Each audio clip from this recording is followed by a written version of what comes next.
As the magnet comes in, you'll actually see the necklace attaching to it and moving to it, and gold should never do that.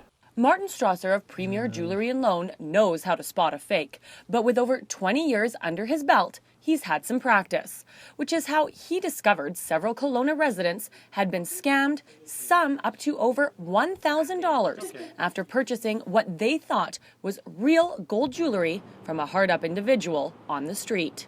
We started noticing the same piece coming in over and over again with different people, all in the span of the last 2.5 weeks. And they're uniformly fake. They're very, very good fakes, but they're still fake.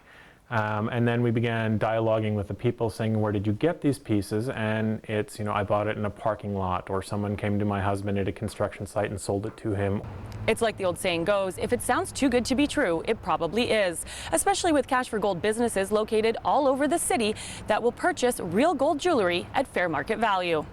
Gold is extremely expensive and it's very easy to sell. So there's very little reason for someone to sell a piece of jewelry to a member of the public when they can take it to an outlet such as ours or one of our competitors and get a very aggressive quote on it. So if you're considering purchasing gold jewelry, Strasser has some tricks of the trade to look for when spotting a fake.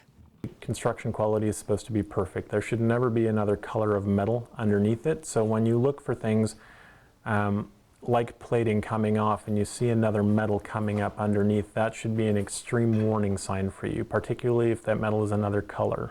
So the next piece we have is also gold toned, and what we're actually going to do is use some sandpaper to abrade it intentionally, looking for another metal color underneath.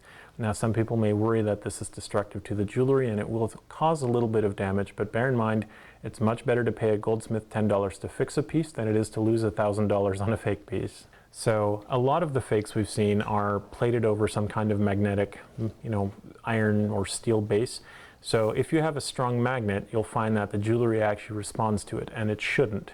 Strasser believes the suspects are likely from out of town and are traveling through with a suitcase full of fakes, trying to make a quick buck, which is why he's warning the public to keep an eye out. If a stranger walks up to you and offers to sell you jewelry, out of the blue, be cautious. Zielinski in Kelowna for Castanet News.